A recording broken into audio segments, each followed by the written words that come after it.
Hey, and welcome back to Game Talk. I'm your host, Abbott Beyond. Today I'm joined by Connor Hey guys. and Mike. Hello.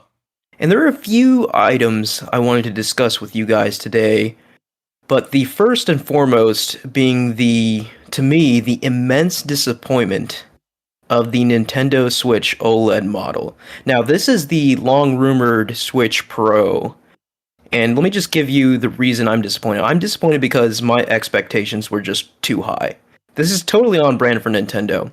But yeah, for those who don't know, this Pro model Switch is essentially just a Switch with an OLED screen, slightly bigger OLED screen, enhanced sound. It has a better sound chip and a LAN port in the dock. And I believe those are the only differences. And The white yeah, dock is nice. what's that? I think the white dock looks nice.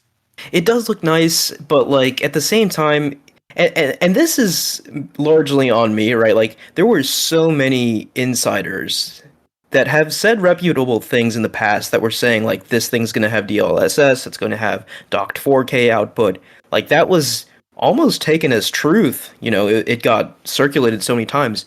But now I'm of the belief that this this Switch, I believe, is just like an interim product, right? Like I think what the insiders had knowledge of was the Switch 2, the successor to the Nintendo Switch. So I think Yeah. I'm pretty sure those wires got crossed somehow because like in no way, shape, or form is this the only rumor that carried forward was like the OLED screen. That's it.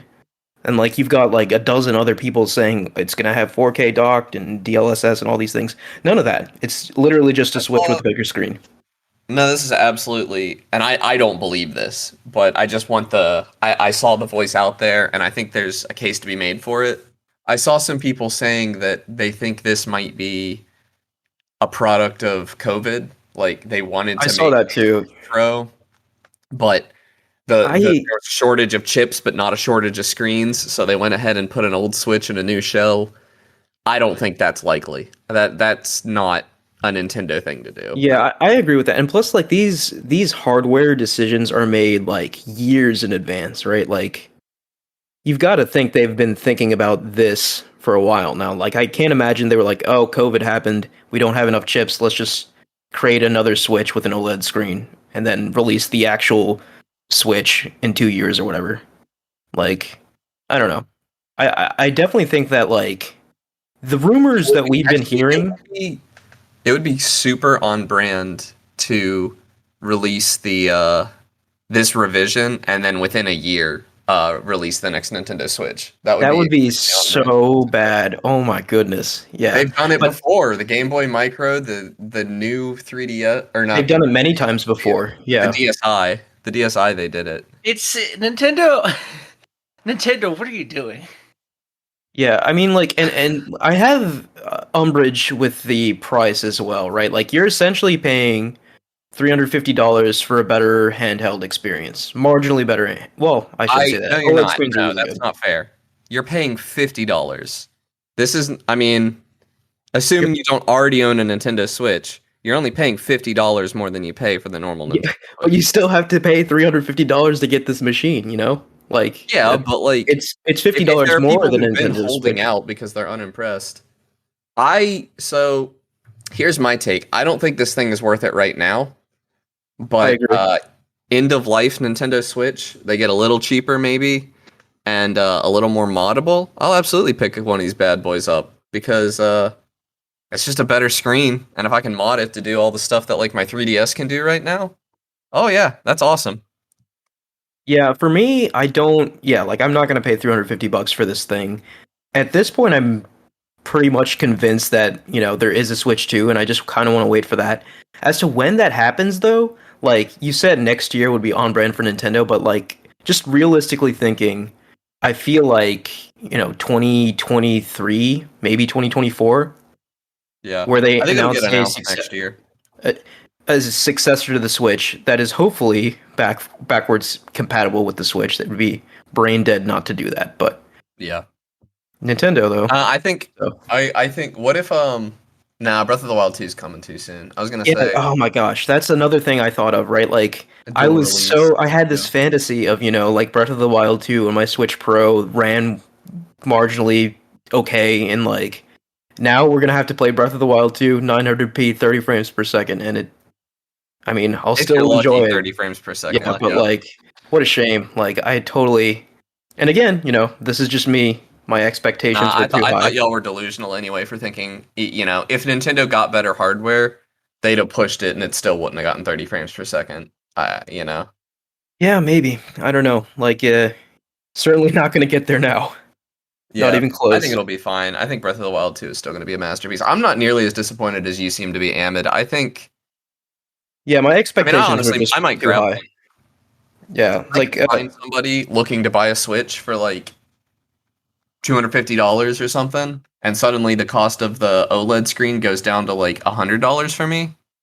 That's kind of tempting because I do play my Switch handheld. Yeah, if you sell your Nintendo Switch, then I could see a case made for it. And it has more storage, internal storage. It has 64 gigabytes of internal storage, which I think is more, it has right? a negligible amount more. I mean, How much did the Switch like regular have? 32? Yeah, I think 32. Okay, yeah. But that filled up instantly for me. I have I want to say 512 gig SD card in there. Really? Huge SD card in my Switch. I'm making do with like a 64 gig personally. Yeah, I don't have it anywhere near full. I asked for an SD card for Christmas the year I got my Switch or something, and my dad way over delivered. Huh. Which I'm not complaining. I just don't have space on my Switch anymore. It's awesome. But yeah, like I'm definitely I think more disappointed than you. I see myself getting this at all. In fact, this announcement, it's funny. Like I saw this announcement and I was like, well, I'm going to use that money to buy an Xbox. Like I'm pretty much like the Nintendo Switch OLED model has convinced me to buy an Xbox Series X. So I'm kind of actively looking for that. I think you're disappointed more so than I am because I don't buy premium consoles. Like, there was no world in which I was going to buy a PS4 Pro, And like, the odds of me, if they released a Pro Switch, the odds of me getting it were pretty small anyway. Because if I want a premium gaming experience, that's going to be on my couple $1,000 gaming PC where I can get an actual premium gaming experience. I'm not going to do it on a Switch, Yeah, but the argument for me anyways when I make these decisions is that like yes, the PC has the premium gaming experience, but the exclusives aren't there that I really covet. So yeah, I was gonna say there are a lot of PC exclusives, but they're not. I mean the exclusives that I play. Yeah. But yeah, Nintendo Switch OLED model, and again continuing Nintendo's tradition of like just stellar naming, right? Nintendo Switch in parentheses OLED model. That's the name of this thing. It's better than the new 3DS. I mean, it does what it says on the tin. I mean, yeah, it's just kind of boring. Can't complain at all, personally. I mean, it's Nintendo. They've never been known for having exciting console names. I wonder, maybe, like, do you guys think that, like, there was a chance this thing was called the Nintendo Switch Pro, and then Nintendo saw what people's expectations were, and were like, yeah, we're not going to call it that, because the outrage would be tremendous. I honestly think we're giving Nintendo too much credit here, because especially for namings, because Nintendo was also that publisher that for an entire console generation put the number 64 after all of their games. Yeah. For absolutely no reason, but just to put emphasis that is for the Nintendo 64. I don't know. Back then, though, it was kind of cool, but yeah, it's pretty stupid. If it was attempted now. It's really the equivalent of Microsoft releasing every Bethesda game with the Halo words 1X at the end. Halo X. Yeah. Halo X. Yeah, that's a pretty interesting comparison. Yeah, I never thought of it that way, but yeah, I guess that's true. But yeah, Nintendo, give us the sequel to the Switch sooner rather than later, please. Like, I disagree. I actually would rather not have a sequel to the Switch sooner. I mean, the Switch hasn't been around that long. It's only been like 4 years, right? I'm not itching to get rid of my Switch. The Switch isn't that old. It's 2017, right? It's 2017, right? Breath of the Wild came out in 2017, so yes. Yeah, so like I think at this point we're in like the second half of the Switch's life, Yeah. but yeah, If a it's still console got can't more to go. last 5 to 7 years, that's not long enough. I feel like. Yeah, and I think Switch will be one of the longer lasting ones, right? I could easily see 7 years for the Switch.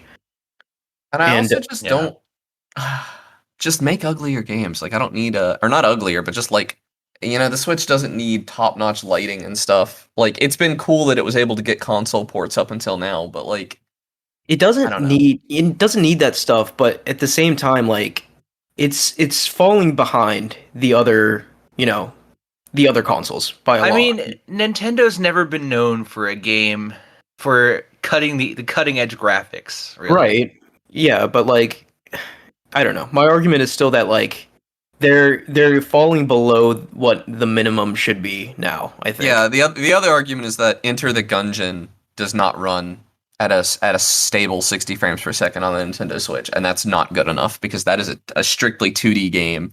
Yeah. Like that game should run flawlessly on your hardware. Although I do wonder if that's a port problem or a Switch problem. Yeah, I feel like it might be a both problem. The Switch's hardware should be theoretically good enough to run. Yeah, I would think so. So my theory now, and I hope this is true, is that insiders jumbled up the Switch OLED model and the Switch 2 or whatever, because if all the rumors for the Switch Pro are true, then the next Switch is going to have a 720p screen, which, come on, please don't, So I'm hoping the 720p screen came from this model of the Switch and not the actual next Switch. But so can I tell you my favorite and least favorite things about the OLED? Sure. That is, my favorite is the smaller bevel on the side of the screen. Yeah. I love that. The closer it is to just being 100% screen, the better, in my opinion. I think that looks so much nicer. For sure. Because the Switch does kind of look like a toy the way it is now, which is fine, but the OLED definitely looks nicer. My least favorite thing is that the screen is bigger, which means that the PPI is going to be worse. Nintendo keeps doing this with all their handhelds. They release an XL version that is just a bigger screen without raising the resolution at all, and all of their games look like trash. Every single XL console Nintendo has ever put out looks like absolute crap. They're all terrible. The PPI will be worse, but hopefully that will be somewhat compensated by like the deep contrast provided by OLED. But it'd be nice. I don't to have think that's both. good enough. Like I really don't think that's good enough. Like if it's still going to be that like 540p image, I guess even blown up another inch, that's terrible. Yeah, it's baffling. Yeah, I'm not really sure why they skimped on the 1080p screen. Like, I mean, even if it had been a 1080p screen, the games wouldn't be able to hit it, so it wouldn't have mattered. True. Increasing your screen size without, it's just always a bad idea. Like, there's a reason that they targeted that screen size originally. They should have made the Switch smaller or something. Like maybe like a Switch Lite size, but with an OLED screen. Switch Lite sized with an OLED screen that has no bevel. That would have been beautiful. Yeah, that would have been primo. I would have probably bought that without really thinking about it. But as always with Nintendo, there's compromises and we never exactly get what we want. It's always like a monkey's paw situation with Nintendo. Yeah, I've rectified the situation since then, but I am still furious that when the new 3DS was announced, they only gave the United States the new 3DS XL, and they announced that they would never bring the original size new 3DS to the States. So I wanted the thumbstick and everything. I bit the bullet and I bought the new 3DS XL. And what do you know? Like 3 years later, I'm in a GameStop and I never heard an announcement about it or anything, but I'm in a GameStop and I see a new 3DS original size sitting on the shelf. And I'm like, well, this is infuriating. And eventually, I waited another couple years and picked one up at a pawn shop. But just don't give me XL things. Like, I get that they're good for some people. Some people don't have great vision and don't want to wear glasses while they game. That's fair. But selling the XL as the premium product is so stupid. So do you guys think that maybe in a year or so they're going to phase out the Nintendo Switch like regular and OLED model will be the default at $300? No, I don't think so.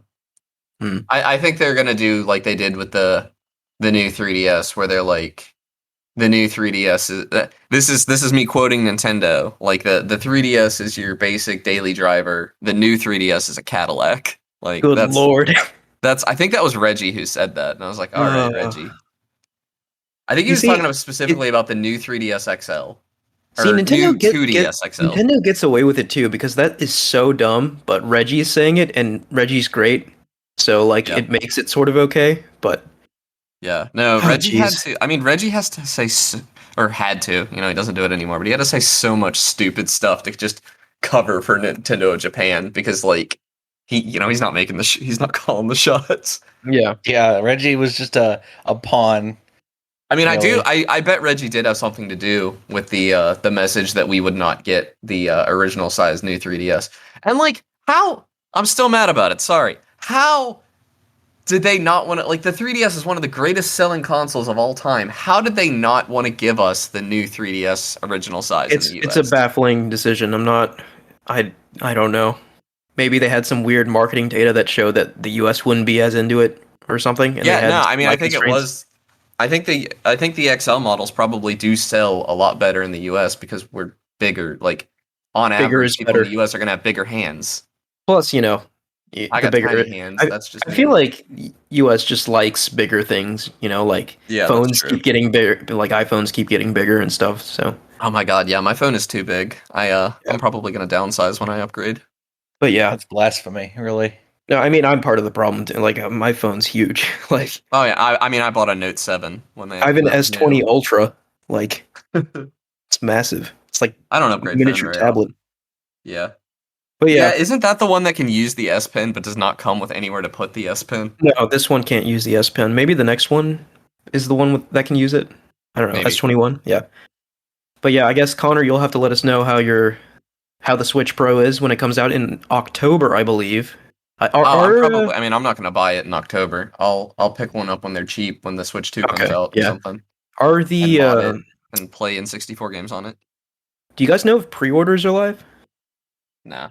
I don't no know idea. because I'm not going to buy a Switch Yeah, Pro. it's so funny because like we initially predicted this thing like would be a repeat of the PlayStation and Xbox. Like people are going to go rabid over this. Now, I really don't think so. Like I don't think they're No, going I to think it'll be. be very attainable. Yeah, I don't think there's going to be insane demand for this thing at all. Yeah, no. There definitely could have been. The only market for the Switch OLED model is in people who don't have a Switch yet. I kind of agree with that. Yeah, like I guess like and like people who have a Switch who want the OLED model like better sell their Switches now, Yeah. right? Like otherwise by then it'd be totally devalued. also I feel have- like. We're kind of in a draw to Switch games I want to play. I would have a hard time justifying buying a new Switch because I turned my Switch on to play Smash Bros. Last night, and I realized I like the game that was on it. I hadn't played it in 2 weeks, so Yeah, not and like nothing, not glamorous. and obviously like OLED's nice, but like again, regular Switch has the better PPI, Yeah, DPI. yeah. It sucks. DPI? If there was a no compromise to Switch Pro, I'd be a lot more inclined. Yeah, but there are, so I'm not touching that thing. I also like I said, I would want to sell my Switch, and the collector in me really doesn't want to get rid of my original Nintendo Switch that I have so many hours on. And I'm also buying a new Nintendo console and trying to transfer your data is always Yeah, a that's going to chore. be a nightmare too. So good I luck have to a horror anyone who. story. Yeah. When I bought my new 3DS XL, I had an original Ambassador 3DS, and I was wholly unable. I've called customer support like 3 or 4 times trying to get them transferred. I never got my Ambassador games or my stupid Ambassador certificate to transfer over to my newer 3DSs. Feels really bad. Yep, Yeah. they're not good at this. They're good at one thing, and it's making games. Everything They're good at that. They're terrible at. They're good at exclusives. Fortunately for them, Yeah. they're so good at exclusives. We largely excuse everything else. Yeah, So you can't play Mario Golf Super Rush anywhere else. nope. Yeah, if Nintendo didn't have the massive exclusive catalog that they have, Yeah, I mean they There'd wouldn't be no exist. reason. I don't Yeah, think they'd exist straight up. Like The only I think they'd have failed company, back in the day, but people buy a Nintendo Switch to play multiplats too. Like I know people who Nintendo Switch is just their gaming console, and they play Doom, and they play Overwatch, and they play Warframe, really, yeah, Fortnite. Yeah, no, those people, casual gamers, love the Switch because it's just that's true. Yeah, that's very true. it's a good entry point. I mean, it's not as attractive now as it used to be because a PS4 is a lot cheaper now, and you can play all those games. Nintendo on did PS4. very well to get back in third parties' good graces with the Nintendo Switch because with the Wii and Wii U, like they had fallen off hard. I think Oh, there yeah. were not a lot of third parties on those consoles, and it showed. Right, like I think that really hurt. It was kind of like a cyclical thing. Lack of third parties hurt sales, and then lack of sales hurt third party interests. So Yeah, and I'm always indies are just such a weird thing on the Nintendo Switch because like I want to have my indie like if I'm buying an indie pixel art game, I'd love to have a portable version of it. But on the other hand, I'd love to have a version of it that runs well too. So yeah, for the most part, for most indies, and the Switch is absolutely my indie machine. Before that, it was the Vita, but most indies I play on Switch run just fine. But like you said, there's notable exceptions like Enter the Gungeon. Yeah. I feel like other than as like an indie machine or an exclusive machine, the Switch, its novelty is really not there anymore. Or as an on the go kind of platform. Yeah, I mean, it's kind of funny. Like you even see, did you guys watch the commercial for the new Switch? yes. Yeah, like Nintendo's always has this certain tone when portraying the Switch. You know, like young people like that are not kids, but like maybe late teens or early 20s, like all getting together with their Switches and stuff like that, and like they really have this tone of like, yeah, you're gonna play at home, and then you're gonna take it with your friends and play like that, and it's just like, I don't think that's how most people use their Switch, but I could be wrong. My Switch Yeah. my Switch only leaves its dock for me to play it in a comfier chair somewhere else in my house. Yeah, I mean, like, I mostly play mine in handheld mode now, so it's just a great handheld for me. Yeah. But yeah, I think you guys have any other thoughts on the new Switch other Not than really. disappointment? I'm not that I'm exactly whelmed. I'm disappointed. And let's not stop here. Let's keep the disappointment train going. I kind of wanted to talk about actually the news broke today that Assassin's Creed Infinite is going to be Assassin's Creed's future for the foreseeable future, and it is a live service Assassin's Creed game. Now, And I once again am absolutely whelmed by this news. this tracks, right? Like we did hear from Ubisoft a few months ago, like in one of their, company meetings or whatever, that they're going to be largely focusing on live service games going forward. And yeah, like I was kind of like, yeah, I guess that makes sense for Ubisoft, but for some reason I never thought it would reach Assassin's Creed. I thought Assassin's Creed would be their like yearly, bi-yearly sort of bloated RPG installment, but it seems like that's not the case. No, it's more like it's their Call of Duty, and Call of Duty is well into its games as a service life now too. Yeah, Yeah. Well, we get new Call of Duties every year still, but Yeah, but you have Warzone attached to it, yeah. which is the same Warzone. It's still games as a service. Yeah, so I think you're bringing a lot of baggage to the Assassin's Creed announcement. That isn't I definitely necessarily there. am, just because I Like, have did you read the actual Ubisoft announcement that they posted? I read Schreier's post. Okay, Ubisoft themselves put out an announcement, and it does not tell the same story necessarily. It says more like instead of having two separate teams working on two separate Assassin's Creed games, we're going to take the best from both of the teams leadership wise, and we're going to work on continuous content for Assassin's Creed. Yeah, and that tracks with what I thought it was. It's just I'm not sure that's what I want. But like again, like you said, I am bringing a lot of baggage. I do have I don't this see how very. it's any different from what we have now, other than the monetization. I mean, I assume so. Like, I mean, we simply just don't know enough. But what I assume and hope it'll be is that like it'll essentially be one Assassin's Creed world set in a time period, and then like a major expansion comes out, which will essentially functionally work as another Assassin's Creed game attached to that. Right? Like Yeah, and it'll be a I new like world, my- a new time period. yeah, so I don't see what distinct matters eras and about stuff. that. And But, like- maybe you can bring your skins over, you know? Like, Yeah, but like, I feel like it's going to be turned into something I won't like. I just have a feeling. well, I mean, But I am also fearful because Assassin's Creed's already a really bloated series. it Like is, yeah. they're running out of ideas very quickly. And It's it's not hard so to much. keep I something feel that like fresh for that long. like every few years or so they do a major shakeup to Assassin's Creed, and like I feel like it's due for another shakeup, and I guess we're getting one, right? But like yeah, they definitely need to change from like I guess the Origins, Odyssey, Valhalla style of just like action RPG with just tons of stuff to do, too much stuff to do. I would argue, like it becomes tedious after a while, and it sort of loses its luster. So I don't know. Like looking optimistically, I would hope that move to live service means a reevaluation of the core Assassin's Creed formula too, and it's not just like Origins attached to Odyssey attached to Valhalla, which would just be too much. What other single player live service games are there? Single player live service. I don't know. Because Assassin's Creed, if they make it a multiplayer game, that doesn't make any sense. That's going to be terrible. Yeah, I would hate that. Please don't. Unless you have like a PvP dedicated PvP or something. Like it's not. I don't want like the open world. The with multiplayer in assassins running Brotherhood around. was amazing. I thought that was super I fun loved and it. original. Yeah, And I that loved making it. a comeback would not be bad at all. That was cool. That would be great. would But like what I not be fear. So this is another thing I fear. Like we've never seen a single player live service game, as far as I can tell. Right. So like this game could be like there are just assassins running around everywhere, like in like a Destiny style world, and that is absolutely not what I want from Assassin's Creed. But I think that's unlikely.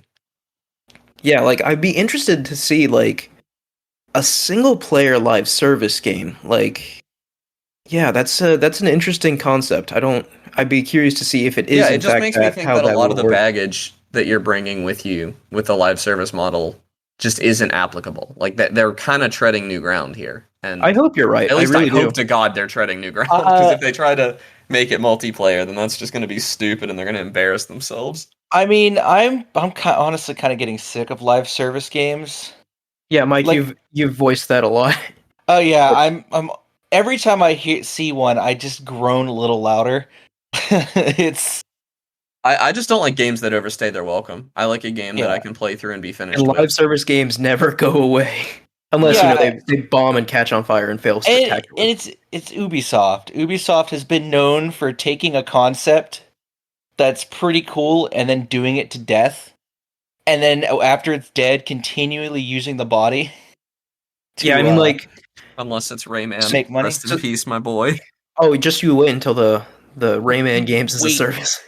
I'll You play wait. it. I will. That'll be the first one I really get into. I'll have every Like, costume. so Ubisoft has the Division, right, which is insanely popular, right? Like, it sells so much, so many people play it, and it does really well for them, right? Like, and it strikes me as, like, obviously this was a very calculated decision, but like, the Division occupies its own space. Assassin's Creed occupies its own space. Far Cry occupies its own space, right? Like, Assassin's Creed is now going to be occupying like a similar live service space as the Division, and I have a feeling that after this Far Cry, 6, I believe, is coming out soon, starring Gus Fring from Breaking Bad. After this one comes out, I'm pretty convinced now that the next Far Cry will be a live service platform like Assassin's Creed. So I wonder what Ubisoft is doing. If they're going to have they're going to have potentially three live service games for their core franchises. Like, where does that leave them?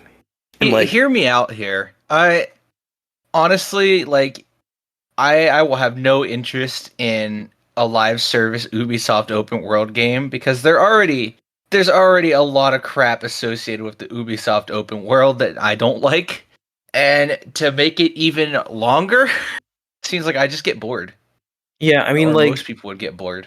when I hear like live service game, like I think of like repetitive, tedious tasks that can marginally increase certain stats for you, so you can get specific loot, right? That's like the sort of cycle, right? Like that's the cycle in Destiny, in the Division. It was the cycle in Anthem, in Avengers. Like, and like you said, like an already at this point very bloated series, which Assassin's Creed, I would argue, back in the day was not like that, but it has changed. Yeah, it's gotten super bloated lately. if they follow that pattern, it'll be even more bloated. And but like I think I'm sort of in the minority here because like I believe the Assassin's Creed series just has been selling better year over year. Like I think Valhalla sold like an absurd amount. So clearly people like what they're getting. But yeah, I hope for the best. I'm very skeptical though. Yeah, elaborating further on this, like if you would have told me back when Destiny released that Destiny and Bungie would open a floodgate of live service games, I probably wouldn't have believed you. But here we are in Yeah. the year 2021, and if you're a AAA games publisher, chances are you're going to have at least one or two live service games. Yeah, it's really interesting to think about. Like Bungie definitely opened the floodgates. Like Bungie did this. They caused this. And the worst part is a lot of them are bad, or a lot of them are supposedly live service-esque, and then they'll claim that it's not a live service game. Okay, so from a financial perspective, like I really, it's curious to me why like so many people are jumping on this when it clearly seems to me at least it is a very high risk, high reward investment if you're a publisher or a developer who wants to create a live service game. Either it could be like Destiny or The Division, right? Like in which case like it just becomes this self-sustaining behemoth that makes you millions and millions of dollars. Or it turns into like an Anthem or Avengers, in which all those money and resources you poured in kind of go to waste because no one plays the game, and then eventually, you have to shut down. Which hasn't happened to Avengers yet, but I feel like it will. Yeah, yeah. But like that's just the risk of making a video game. Like that is the risk of making a video game. But I think these live service games, they're for all intents and purposes, I feel like they're quadruple A games, right? They take so many resources to create, right? Like that's why I feel like there's such comparatively high risk, high reward games to make. I think the weirdest part about live service right now is that a lot of them are just MMO lights. I don't think that Avengers took that many resources to make more than. Yeah. I don't think Avengers took any more resources than it would have made to make just a good AAA campaign through Avengers. Yeah, you could have just turned the Avengers into a solid AAA game and removed all the live service. Yeah, I can't. That game. I don't know the specifics of like what it took to make, but I do know they lost a lot of money on Avengers. But you lose money on a bad game. That's just that's just what happens. Like Avengers, like if you look at the actual content in Avengers, there's not very much there. Like it's a lot of the same enemies over and over. It's standard like live service game fare, I think. Yeah, I don't understand how any of that would be more expensive than just making an Uncharted, for instance. Like, yeah, if I look at Destiny next to Uncharted, Uncharted looks more expensive to make. Well, the reason why live service games end up being more expensive is because development doesn't stop. If development stops on Uncharted 4, Uncharted 4 comes out and then patches come out and then it's done, right? Like, but live service games never stop. Well, I guess if you're smart enough to just cut your losses early, which they're not. Square Enix has not been. They never are. Even Anthem, I would argue, went years past its expiration date. I think Anthem was dead on arrival. So Anthem was more dead than Brink, and Brink was dead. I think it's like classic like sunk cost fallacy, right? Like it's like, okay, we've already spent this much. If we can spend a little more, maybe we can turn things around, and then you eventually just find yourself in a crater. Yeah, eventually you're $4 million short of where you started, and you realize maybe we should have killed this 2 years ago. Yeah, I don't get it, and I feel like we're going to continue to see more and more live service games because they either make you a lot of money or they lose you a lot of money, and AAA publishers don't really have to worry about going bankrupt off one bad game. Yeah, but and to Connor's credit, like Ubisoft has shown they're willing to adapt Assassin's Creed. Like they're willing to change it, they're willing to modify it. So like I don't think like if Assassin's Creed Infinite ends up being like some horrible Frankenstein piece of garbage, like I do think, a couple years from now they'll be like, okay, here's another Assassin's Creed game, like a traditional Assassin's Creed game, like I think I mean look what happened after Syndicate, Yeah.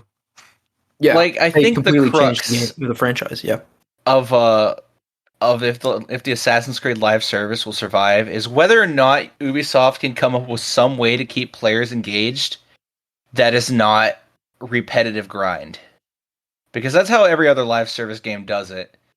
I mean, Assassin's Creed, like I would argue the core thing about Assassin's Creed, which it sort of has gotten away from in the recent years, are the assassinations, right? Like, Yeah. if that is like their focal point and they build everything around assassination, like kind of like almost like old school Assassin's Creed, I think it would be potentially successful. But we'll see. If because like ever since The Witcher 3 came out, right? Like The Witcher 3 had a massive impact on the direction of the Assassin's Creed franchise, right? Like Origins was highly modeled after The Witcher 3. But the problem is The Witcher 3 did the things it did way better than Assassin's Creed did, right? Like Assassin's Creed, when it added all the side stuff, yes, some of it came together and was cohesive, but a lot of it was just bloat. Whereas like The Witcher 3 is, I think, a masterclass on like, here's how you incorporate side things that become meaningful later on, or meaningful right now, or what have you. Yeah. Like I feel it might not work out because a lot of the Assassin's Creed audience is not the audience that would play Destiny or Anthem or The Division. Yeah, I think or really think any other kind of game because they're known for being long single player games. It just feels like it would be like Bethesda releasing a live service game, which actually did happen. It did. And I just don't think Assassin's Creed is going to change as much as you guys think it's going to. I think this is a change in development paradigm, not a change in what the game's going to look like. Yeah, and I hope you're right. Yeah, I hope you're right. But I am very cynical. Sure. Okay, yeah. So Ubisoft, are there any thoughts on Assassin's Creed Infinite? Is it actually called that? Yes. Kind of eating Halo's lunch, aren't they? I'm assuming Infinite is going to be the new generic word after AAA games, right? Like if they're a live service game. It's like the Far Cry Infinite. It's really bad. Halo. I don't like it on Halo either, to be clear, but like, yeah, I don't like. It's not particularly. There are a lot of things Halo does that I don't think are very tasteful that I just kind of like let slide because they're decent shooters. When do we get the inevitable Assassin's Creed Infinite Reckoning? Reckoning isn't too common of a word. It used to be. Kingdoms of Amalur. Late 2000s Reckoning. Yeah, Kingdoms of Amalur. That game did not sell well, I don't think, by the way. If you had like a sequel or something, the word Reckoning was probably in there in the late 2000s. Red Dead Redemption 2 Reckoning. I think God, Red Dead Reckoning. I feel like Origins is also a common It is, yeah. game title, right? Like come up with better titles, people. Come on. You don't have to use the same words. I've said it before and I'll say it again. I really like when games have subtitles for a long time and then suddenly switch to numbers, like Mario Kart did. I mean, Mario Kart's the only thing I can think of, though, right? No, I'm pretty sure it's been done other times. I was talking about it with one of my friends the other day. I'll see if I can remember it in a second, but I hate when they do the opposite. Like Halo went 1 through 5, and now it's Halo Infinite. That's tacky, and I don't like it. That's very tacky. It's fine for side games. Like Halo Reach was a side game. Yeah. And like maybe Halo Infinite's a side game. Ever think of that? Maybe. But I'm pretty sure it's Halo 6, bud. Yeah. I mean, I kind of wish Halo Infinite is the multiplayer and they call the campaign Halo 6, that'll just blow me away. I'll be ecstatic. I don't think that's going to happen, but That'd be stupid. Yeah, I kind of wish they just call it Halo 6 Infinite, but I get the reason, right? Like to drop the number, right? Like it's to attract new people, right? Because people feel intimidated by, like, okay, I didn't play Halos 1 through 5. Why would I buy Halo 6? So. Yeah. Okay. So the last Windows. Right. Okay. Yeah. Windows did it. The last bit of news I wanted to discuss are the Sony acquisitions, right? So we got news that Sony has acquired Housemarque, the developers of Returnal, and previously PlayStation exclusive games like Resogun and Matterfall and Super Stardust. I don't know if that one's exclusive, and they have also acquired Nixxes, which is a studio solely focused on PC ports. So I think these two are both pretty important acquisitions for Sony. Housemarque, I think, makes a lot of sense. It's sort of in the vein of the Insomniac acquisition, right? Insomniac made games for Sony for years, and Sony sort of locked them down. Actually, fun fact: I think Spider-Man came out before Sony or Insomniac was a first-party Sony dev. So That sounds right. Yeah. I think that game, like being it became the best-selling PlayStation exclusive of all time, and Sony was like, okay, we need to stop messing around and grab these guys before someone else does.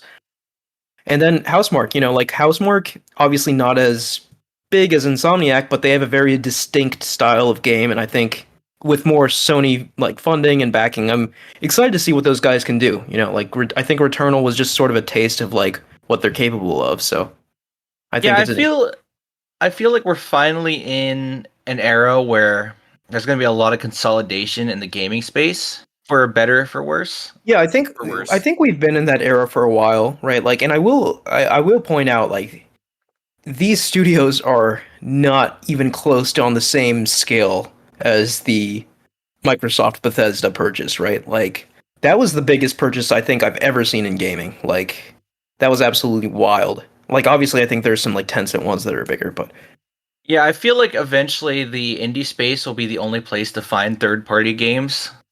Like, God, I hope that's that's the not true. I wouldn't That's go the that logical far, conclusion. right? Like, I feel like Nobody's I ever feel- going to acquire Activision. yeah, I was gonna say Not Activision's too big. other Activision's than too big. three AAA publishers. There's no. You know We're what's just gonna see a wild, though? bunch of indies getting gobbled up. What is wild is that I could see a future where Microsoft acquires EA or Ubisoft. I could see that. EA makes too much money. With their Ubisoft. No, I could They- see EA. I couldn't see They have their Ubisoft. sports titles. EA has like FIFA and stuff, Madden. So Yeah, although EA likes money, and I don't think making their sports titles exclusive to a platform right, would yeah, like, end up working out for them anyway. that's a fair point. Yeah, but yeah, like so, I do want to point out. I think Housemarque's great, but it was expected, right? What's really interesting is this Nixxes purchase, right? Like just last episode, we were talking about Sony's new PC strategy and how like we'll probably eventually see day and date releases on PC. Nixxes specializes in PC ports. Like they've never even made a video game before. They've only done ports.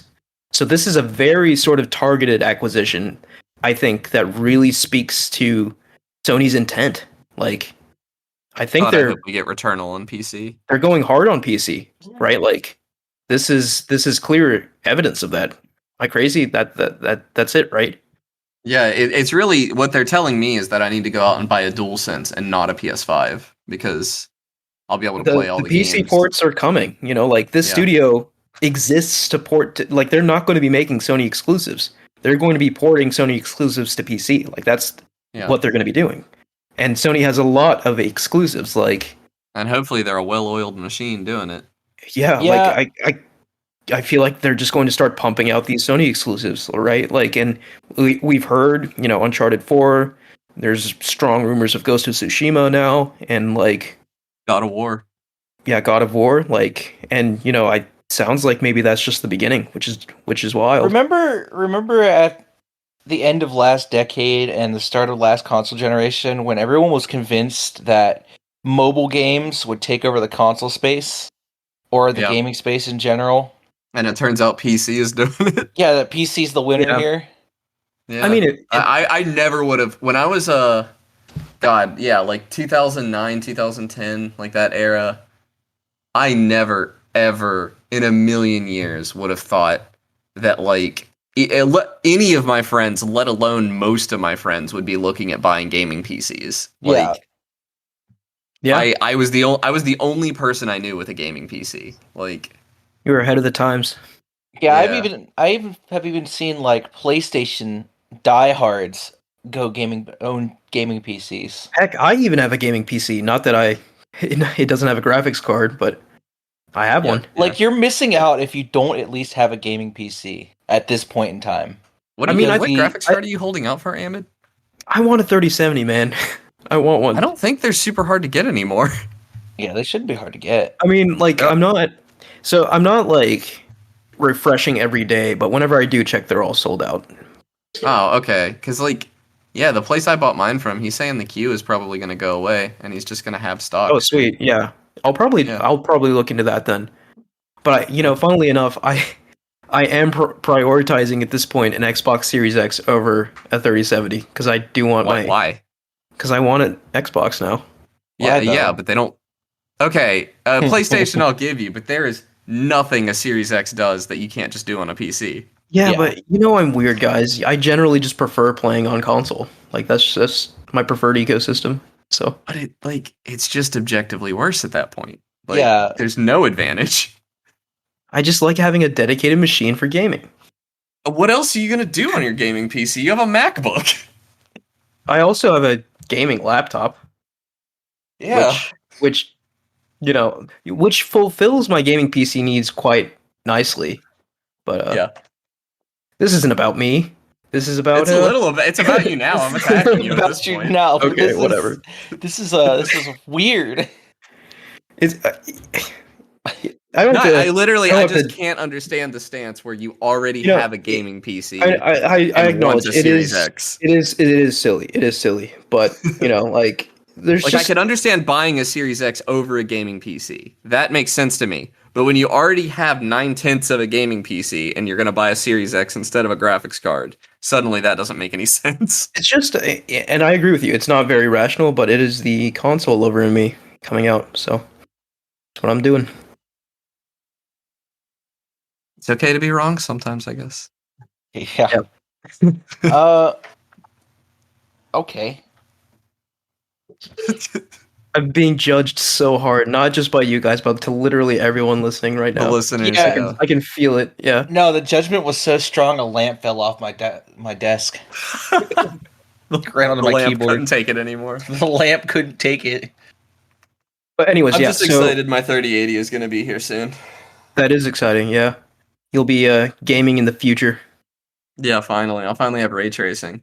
Ooh. I've been How do you you've been feel about ahead the of me fact all that these months. I've had ray tracing before you? Yep, it's embarrassing. Yeah, man, I hate what happened to mobile gaming. I mean, it's kind of. I feel like I- it's just I sort don't of even quiet agree. now, right? So like, and I feel like the mobile games that are made now aren't as trash as they used to be, right? Like before, people were just There's a lot of no, trash slap it. out there. just pumping out like Flappy Bird clones, right? But I'm told that the Rayman Infinite Runner, or no, it's not even an Infinite Runner. It's like Mario Run, basically, I think. And I'm told that it's pretty good, although I haven't played much of it. It's called Rayman Adventure, I think. And like, there's stuff like Apple Arcade, and I've looked at there are games on Apple Arcade that I want to play. I just don't have an iPhone. Like, I think Apple Arcade's actually really cool. And I think Google Yeah. has an equivalent, but I don't hear about it nearly as often. I think what happened to the mobile market was that people realized that they aren't going to actually properly game, and so the majority of the mobile space is dominated by gotcha mechanics and infinite runners. yeah, I think it was just a case of like figuring out what the right kind of game was for that platform, right? Like, I still remember the days where people were trying to like make RPGs on mobile, and it's just like, no, that's not. People were convinced that mobile was the future, and I honestly, it's become a niche, and that's it. I mean, I don't know how in touch you guys are with like the game dev subreddit and like some of those subcultures and stuff, but like the guys who make a fairly successful mobile game is going to do a lot better than a fairly successful PC game monetarily. Yeah, no, Like, Yeah. mobile gaming is still because like you can pump out a huge- mobile game in like a couple months. Like there are people who make a mobile game once every 2 months or Yeah. something. Mobile and make gaming decent side cash. isn't going anywhere because it is a huge slice of the revenue pie for just about everyone, right? Like, and I mean everyone. Like, I'm talking Sony, Nintendo, like everyone. And there's like right? a thirst among mobile gamers for new games that like you have it on console and stuff, but like console players buy a new game. I think we're probably in the vast minority in that we buy new games really regularly. But I think like most console gamers only buy a new game every month or couple months or something, whereas a mobile gamer will download a new game just because it looks fun because they're mostly free to play or 99 cents or something. Yeah, Yeah, I think Those are it was those are largely. impulse buy territory. I think it was largely just figuring out the audience. Like, that's what I'm sticking to, right? Like, early 2010s, like, people thought there was a lot of cross pollution between, console gamers, PC gamers, and mobile gamers. Turns out that wasn't the case, right? And they just had to find their audience, and now I think Yeah. all of the ecosystems are sort of thriving in their own way. Yeah, but mobile games are also plagued by a lot of predatory practices. More I so, mean, so more are so than children's like games a lot of the yeah. time. Yeah, I feel There's like a big those overlap. those same predatory practices sort of just made their way everywhere, and that's sort of the norm now, unfortunately. Yeah. Yeah, We're just better at avoiding them on our own platform because we're conscious I feel like there's a gaming lot of illiterate predatory individuals. practices that would happen on a mobile platform.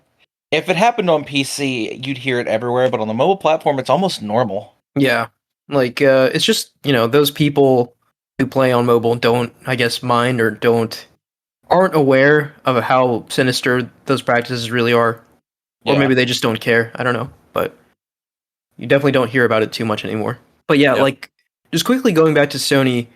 So Nixus and Housemarque. What's funny is Sony Japan tweeted out an image congratulating Bluepoint on joining the first party family. So, and then they quickly deleted that tweet. So I imagine the Bluepoint acquisition is coming soon too. So that Blue would Point be too. I recognize the name. Bluepoint. They did the Demon Souls remake. They've been doing remakes for Oh. Sony for quite a while. They did the Uncharted trilogy remaster. They did the Shadow of the Colossus remake.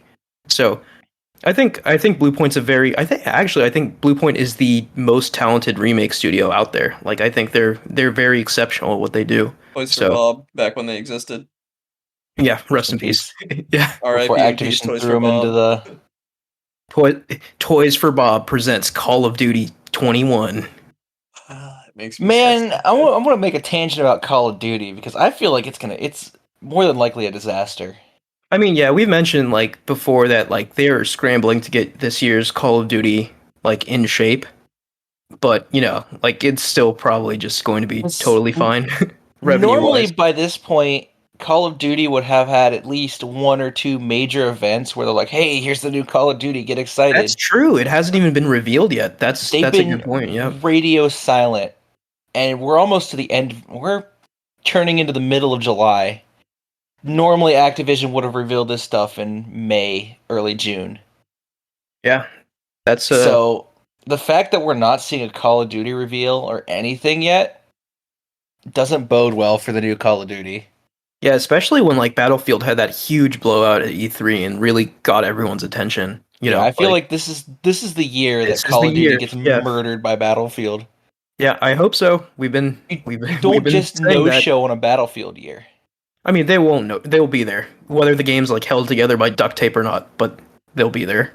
So Yeah, they'll be like we there. didn't this get the title fall. till Yeah. what late May. What even is the title again? Vanguard. Vanguard. Yeah, Call of Duty Yeah, they came out with the Vanguard, title in like late May, but only because everyone had leaked it by that point. Yeah. Yeah, we'll see. It's just We'll see. unusual to see Activision being tight-lipped about literally the only title they care about. Yeah, I mean, I guess it makes sense, right? Because like this is such a big deal to them. They don't want to tarnish it, and like they don't want to If lose I'm- their crown. I think that's largely what this is. If I'm not mistaken, I think this is the only title Activision actually produces outside of their Blizzard properties. So I haven't heard an Activision game other than Call of Duty in years. So actually, they produced Sekiro, if you can believe that. But and I think it's a testament to maybe just the respect people hold for From Software and Miyazaki, because like there were no, microtransactions or anything of the sort in Sekiro, right? It was literally just a From Software game published by Activision.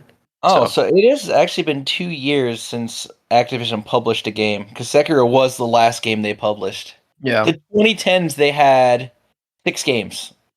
Hmm. 6 or 7 games that they published, maybe 8. Yeah. That's super weird. They're really resting all their eggs in one basket. I mean, it makes sense for them, right? Like if you look at the money Call of Duty brings in, like for them, that why wouldn't they, So All it takes is one failure for Call of Duty, and that's all of Activision's revenue for that year. hopefully we see it. Like Call of Duty has been stagnant, I think, for a while. So I feel like they think it's too big to fail, and it might be, yeah. But I think the true test will be this year. yeah. So. I mean, if 4 or 5 installments of Call of Duty that were all equally garbage didn't do it, what could Vanguard do? I mean, people really like Modern Warfare, right? Like the new one. Yeah, Modern Warfare was a return to form.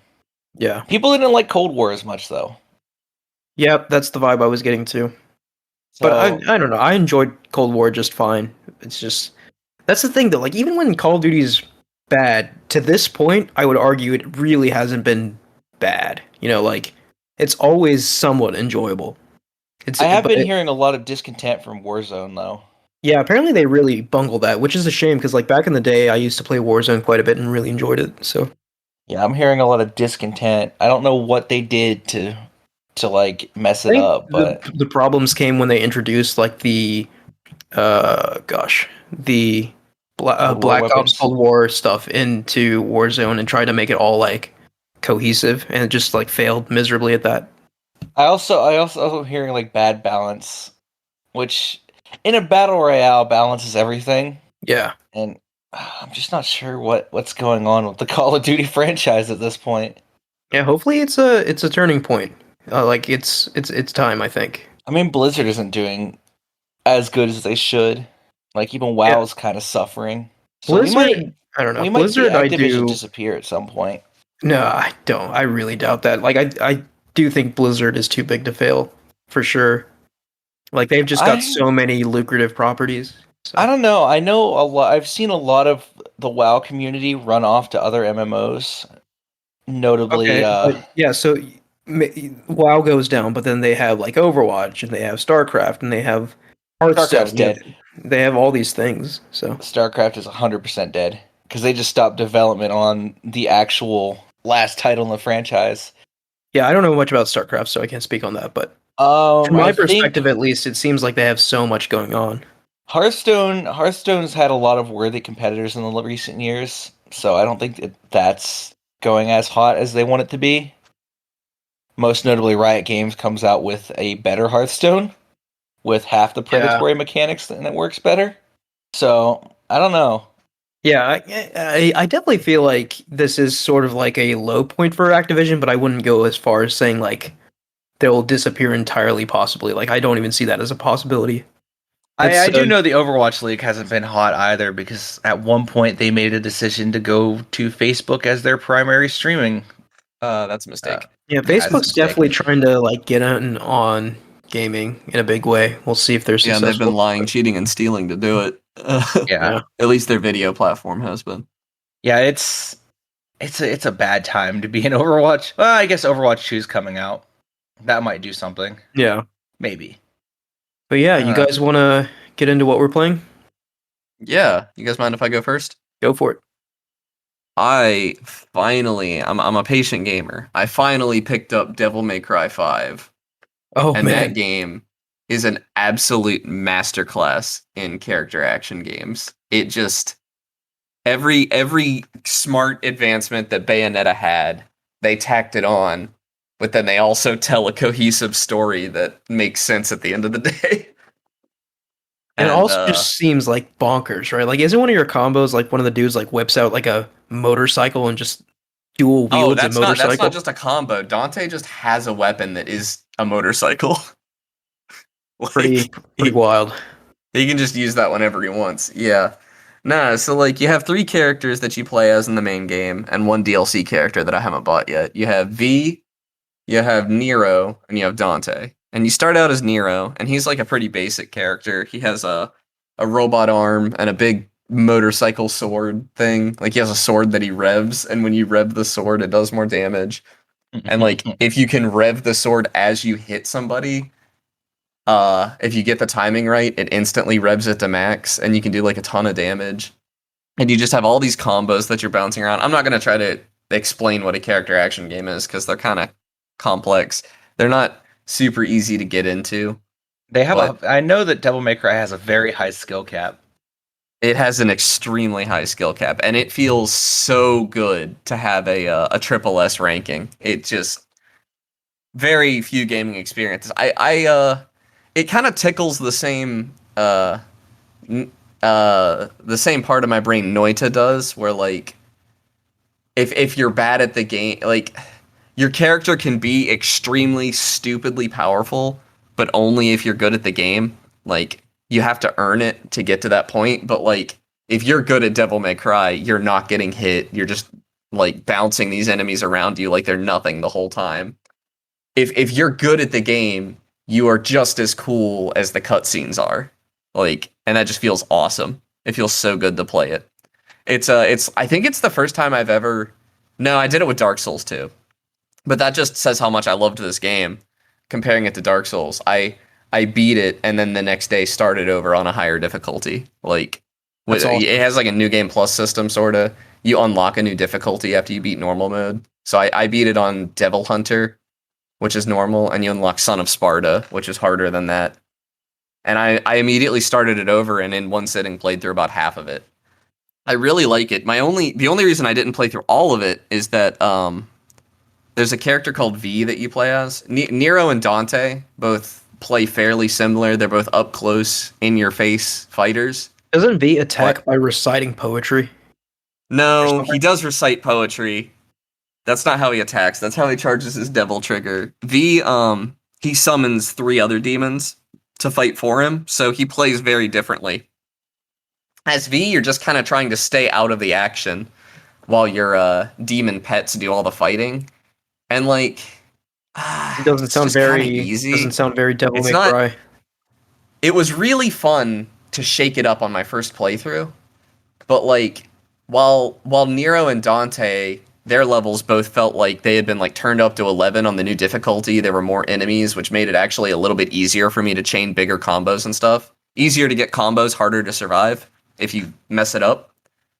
So like, just more fun in general. Like, it just felt amped up to 11. With V, it just kind of felt like the levels took a little longer. Like, I was getting S ranks with V the first time. I was getting S ranks with V the second time, and having like, I don't know, but this time without the story to kind of compel it. And the story is fun, by the way. I really liked it. Yeah, this is one of those games that I definitely plan on playing eventually. But yeah, I mean, if you're gonna play it, I would seriously recommend playing the older. I would play Devil May Cry 1 and 3 at least before this one. Skip 2. 2's terrible. I liked 4. I might replay 4 sometime, but 4 kind of exists in that weird early Xbox 360 time where like all the colors are kind of washed out and it doesn't really know what it's trying to be. I don't know. 4 is my least favorite of the ones that I've played. Okay. But I skipped 2 because it was god awful. Wasn't and terribly boring. 4, wasn't there like a huge outcry because like Dante wasn't the protagonist or something? You don't get to play as Dante until about halfway through the game. And basically, this is it's kind of a drag.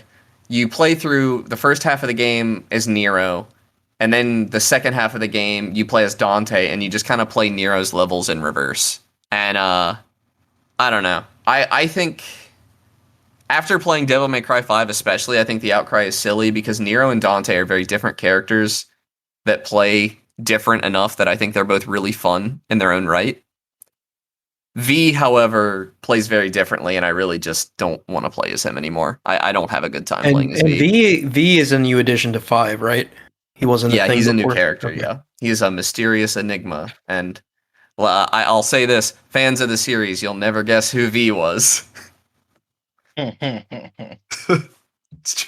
silly, but it's just a stupid twist that every fan of the series probably called the second they saw V. Mm-hmm. He's the protagonist of Cyberpunk 2077 in the crossover everyone wanted. He's Keanu Reeves. Also, he looks exactly like No, he's not Keanu. He's like a really skinny version of the dude who plays Kylo Ren. Adam Driver? Adam Driver, yeah. He looks like a really skinny Adam Driver. He looks like a skinny emo Adam Driver, for sure. I've seen pictures or video. I really like the writing in Devil May Cry, and maybe this is gonna like really paint me into a corner on how sappy I get about action stuff, but like I love that every character in Devil May Cry thinks that they're the coolest character in Devil May Cry. And I love that the game like acknowledges that when you put like when they're all on their own, they have like the demon fighting abilities to kind of back up their claim. But then if you put all these people in the same room, they just look like a bunch of assholes. Like, Yeah, it's that certainly all got think they're like cooler than everyone else. its sense of style is second to none. I think, like just from the Oh trailers my and stuff I've god. seen of this game, like one of the most It's stylistic games I've ever seen. it's incredible. And the one-liners that are so stupid that they deliver with like such genuine conviction. Yeah, It's incredible. Nothing it's just so good. Like I could yeah, I it just goes like from what I've seen. It just goes all in on what it is and isn't ashamed yeah, of it it. does. So, And it yeah, knows and it's so beautiful to see them do that because they like kind of steered off of that with a DMC Devil May Cry or DMC featuring Dante from Devil May Cry. The stupid yeah, reboot they tried to do. They kind of steered away from that. They like lost their way. And it's so beautiful that that reboot did not end up staying canon and they just did Devil May Cry 4 after that. And then Devil May Cry 5 is I mean, I seriously did not think that it was possible to top Bayonetta 2 in this genre. Because Bayonetta does all the same stuff and it does it just as well, except Bayonetta can't seem to tell a story without convoluted time travel garbage mucking it up. And like their stories are just not good in any sense. There's nothing fun about their stories to me. Like the individual moments in Bayonetta are super good, but it does not tell a fun story the way like Devil May Cry 5 actually has like interesting stuff. Like the relationships between Nero, Dante, and the villain are all very interesting, and V as well. Once you actually figure out who V is, like there's a lot going on, but it's not hard to follow. Whereas Bayonetta is like, why is there a little girl calling Bayonetta mom, but also the little girl is Bayonetta, and also, like, why does the villain make Bayonetta call him daddy in the last scene? It's just stupid. I mean, But I'm Devil May Cry sure. 5 doesn't have any of that baggage. It's I just mean, let me be clear here. Devil May Cry 5 is also stupid, but in a good way, right? oh, it's stupid in the best way. Yeah, Yeah. Devil May Cry 5 is stupid in a way that makes you grin ear to ear. Bayonetta is stupid sometimes in a way that makes you grin ear to ear, and sometimes in a way that makes you kind of like want to turn the game off. Yeah. It makes you feel dirty.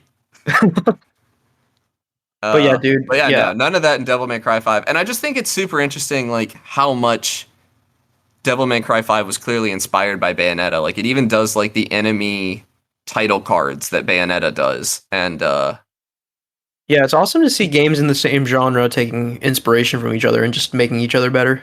It's cool. I mean, I don't know if you know the story, but the guys at Platinum Games, those were the original developers Yeah. of Devil May Cry, and they Yeah. left Capcom.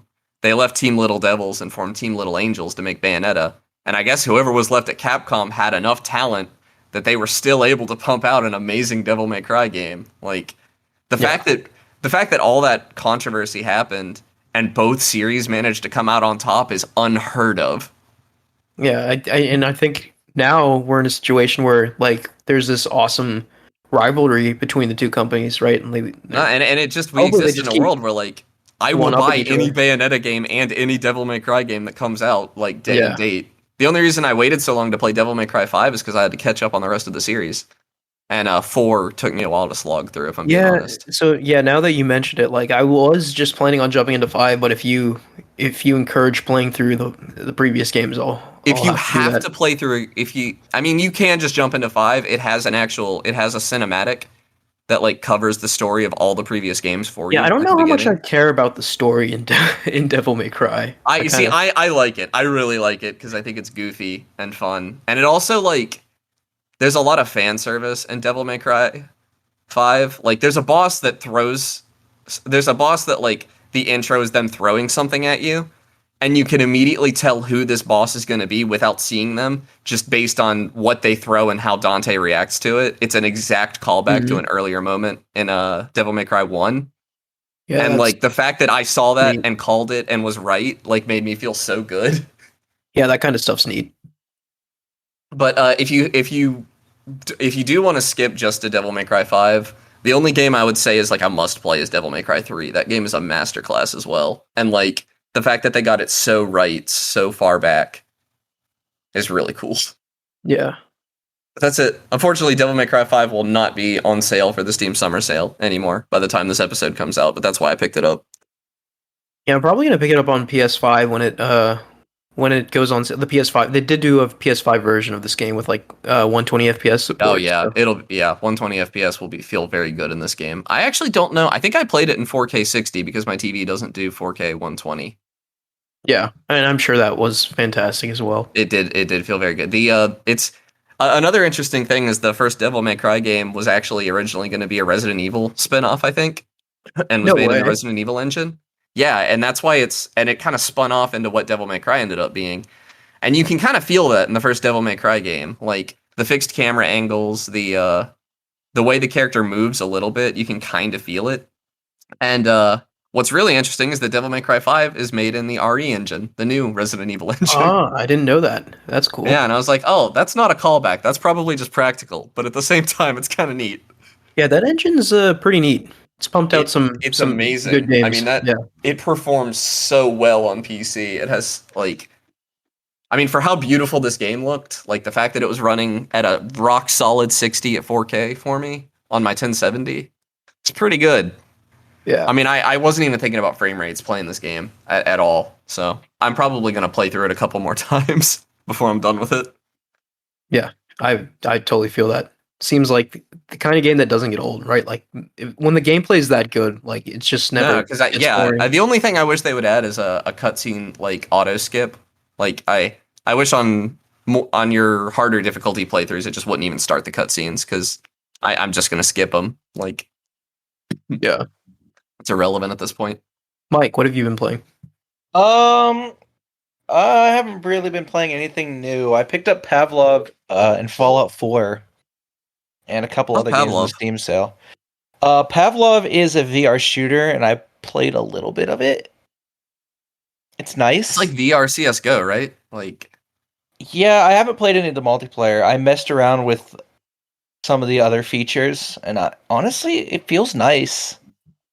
yeah, it looks really good. I haven't played it because VR. I know I'm in better shape now, so it probably wouldn't be so bad. But when I first got my VR set, I was not in great shape, and VR shooters wore me out.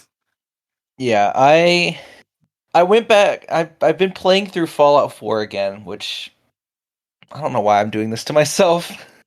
It's not a bad game, and I've modded it just enough to where I feel like it's a different game.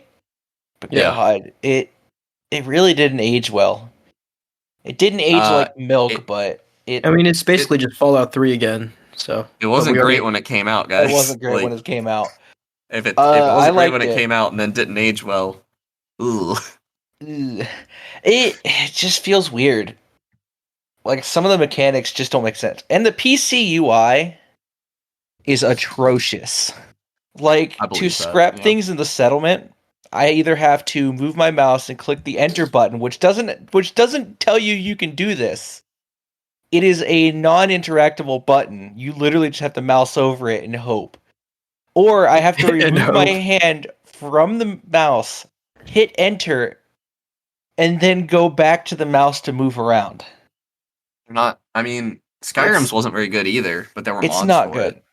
I have found maybe one good UI mod for Fallout 4. that's really weird because Bethesda games, like some game makers, you can tell like they're designing their UI for console, but Bethesda was PC for the longest time, so there's really Not really. No, but Skyrim was very clearly that was a console game first. Skyrim was a console game UI. Oblivion's UI worked well on console, worked well on PC. But it wasn't. I never liked Oblivion's UI. I thought it was I kind of liked it. aesthetically it was neat, but I found that like it kind of the aesthetic and the practicality of it clashed really hard. Fallout 3 and New Vegas' UI. I mean, it's a Pip-Boy interface. You can't mess that up. Yeah. I don't know how they messed it up in 4 though. Like, because it's also a Pip-Boy in 4, right? yeah, but they got rid of mouse interactivity. Like, Well, there you correct me if I'm wrong, but I remember, and I might be wrong, that in the console version of Fallout 4, I could heal individual limbs with stim packs. I don't think it did. I don't Maybe? think it was I a don't know. thing, but I don't know how to do that in PC, and it hasn't told me how. And you can't just mouse over the UI to interact with it. Surely there's a UI mod that you could fish for. Did you just use a controller for the Yeah, for just the use mouse? the That that. sucked. controller. Yeah. Oh, but it doesn't allow swapping between a controller and a mouse. That's my other I gripe. hate when games don't allow that. That kills me. Like, it locks me into the controller interface unless I unplug the controller. Every other game I've played that has controller support, the second I move a mouse, it'll be like, "Oh, time to swap to PC inputs." Yeah, it got really common when when the Steam controller was new because people like to use their Steam controller as a hybrid controller and mouse and keyboard. And so some developers kind of caught on to that and started making it so that you could use both inputs at the same time. The But thing is, apparently not everyone. The Witcher 3 launched the same year. It had that feature. Yeah, well, a lot of engines just kind of were accepting of that by default. Also, Except we have Bethesda. to keep in mind that, like, when The Witcher 3 came out, like, they really ate Bethesda's lunch, right? Like, it really sort of proved how far Bethesda was behind, like, the great RPG makers of Yeah. today. So, I don't know what to say. I guess if I mod the game enough, it might be better. I mean, that's the solution Maybe. always, right? It's always the solution. You gonna put Thomas the Tank Engine in Fallout? No. I don't do wacky mods really. Okay, because like I've seen that in Skyrim like so much. Yeah, it's a good mod. But yeah, you good, Mike? Yeah. So I've a couple brief updates. So I beat Ratchet and Clank. It was great. Don't have much more to say on that though. I have been mostly playing Slay the Spire. So yeah, I'm like Did I tell you guys that I have Slay the Spire? It was on Game Pass. Pass the whole time. Yeah. So I feel like I'm easily over 100 hours now, but I'd have to double check. In all this time, still, I've only beaten the secret final boss once. So like that just goes to show like how difficult this thing is, you know, like I beat that thing on my second attempt using like a poison build on the thief, right? But ever since then, no matter how hard I try, no matter what build I use, no matter what character I use, I cannot kill that guy. Like it is just impossible. So I'm assuming that run was just exceptional, whether due to luck or what have you. But like 100 hours in, I've still only like truly beaten the game once. It's And, so beautiful to see you dive into the roguelike abyss, Ahmed. Yeah. Yeah, So, roguelikes are notoriously fickle. Like I even love if you're them the so much. best at a roguelike, sometimes And- you just get screwed. I've and I will seen say- speedrunners play through a roguelike, and sometimes it's just unwinnable. Yeah. And I will say, I think this is my first actual roguelike, right? Like, I've played several roguelites in the past, but, like, I think this is my first tried and true roguelike. And, Yeah. it's brutal, but I love that about it, you know? Like, I've seen credit, because, like, you can get to, like, credits by just being the last boss, right? Like, but, you know, obviously, like, I want to try and beat the full game again, you know, like the secret final boss, and like still haven't been able to do it more than once. So gonna keep trying for it. And I really want to do it on like other characters, right? Like I got close again on the thief character, like one time. So maybe the thief character is just like hilariously broken or something, but like I definitely want to try on the warrior and the automaton and the monk character as well. But The same thing happened to me in Enter the Gungeon, where I the very first time I saw the secret final boss, I rocked it, and I was just like, "Oh, that wasn't so bad," and I've never beaten it again. yeah, it's just I wonder what that. Yeah, that's interesting. Sometimes you just get good RNG. Sometimes, like Yeah, maybe. Yeah. and the same thing in Noita, you can just get like a couple good items. Like if you get like decent black holes, teleport, and an acid flask, you can just skip the entire game and go beat the final boss and roll credits if you want. It's pretty easy. Yeah, but like I don't know, maybe that's a tad unbalanced, but I do like the fact that you can become hilariously overpowered in these kinds of games. I mean, it is unbalanced, but it's just fun. So I certainly wouldn't want it to go away. Yeah, I don't think the closest analog to that in Slay the Spire has to be the poison build, right? Like the poison build like murked that final boss. And I've very consciously since then avoided using poison because I don't want to beat it in the same way again. I'm the right? same way. Yeah. So maybe if I use the had done cheese it, strat- like yeah, Like you get that cheese strat once because you're learning the game and you feel good for finding it, right? But like once Yeah. you've done it, you don't really want to do it a second time because you want to earn that victory. Right. So like I've very consciously avoided that same build in all my subsequent attempts and have not yet been able to do it. So we'll see. Yeah, I don't think I'm done with this game by a long shot. I'm going to keep playing it. But I do I'm gonna give it have a shot this weekend. I do have everything unlocked now, though, like all the cards and stuff. Because like as you play with each character, you can unlock cards that you can potentially pick up and relics that you can potentially pick up on runs, and all of that has been unlocked now. So I think like I have access to all of the build variety now. So that's exciting. So yeah, Slay the Spire. And very briefly, I also want to mention I did play Mario Golf. I played it at a friend's house, and it was fun. I don't think I would buy this game myself, just because Yeah. like I'm not too big into golf. But like if you have a crowd of people together and you play it like that, it's pretty fun. But one I've actually never played a Mario Golf game before. I know like they're pretty beloved, but one thing I thought was really cool about this game is that like each character has like their own like special golf ability or whatever. So like Luigi, like when your super meter is charged up and you use your special attack, you hit the golf ball and wherever it lands, it creates a giant like sheet of ice. So like the ball like just lands and doesn't roll when you use that ability, and it creates a sheet of ice that potentially freezes and slips up other balls that land in your area. Similarly, like I played as King Bomb, and he has an ability where wherever the ball lands, like a bunch of bombs go off. So cool little things like that spice it up. Like give it like the Mario flair. It's not just like a plain golf game, but. And I did see there were like a bunch of different modes. Like there was like speed golf and battle golf and stuff. But like we just played a normal round of golf, 9 holes, and it was fun. And yeah, that's what I've been playing. That game's kind of run the gamut of reviews from what I've seen. Yeah, it's actually sitting at like an 77 or so on Metacritic, which is pretty wild for a game with Mario in the title.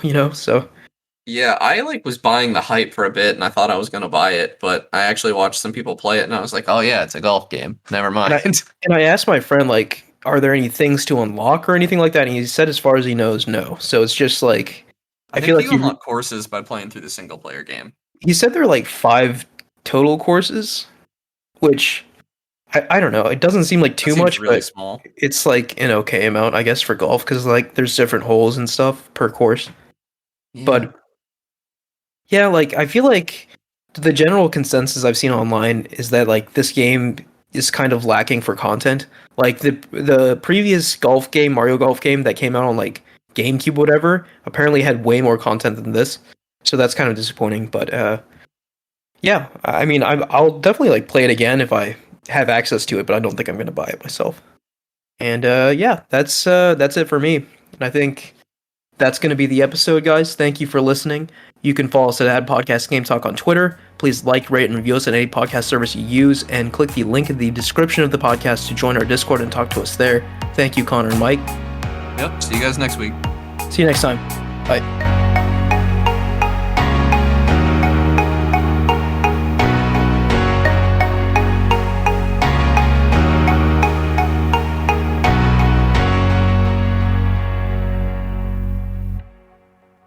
What's your sister's name?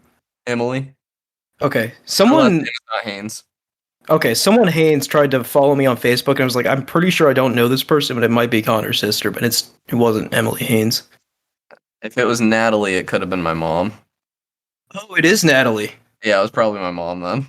Okay, I guess I'll be friends with her on Facebook then. That's weird. I don't like it when my friends' parents try to add me on Facebook. It makes me really uncomfortable. I don't know if this is. Hold on. Did she like just make a Facebook account? No, her Facebook account is like at least 10 years old. Okay, this is definitely not your mom. Your mom didn't get married 3 days ago, did she? No, she did not.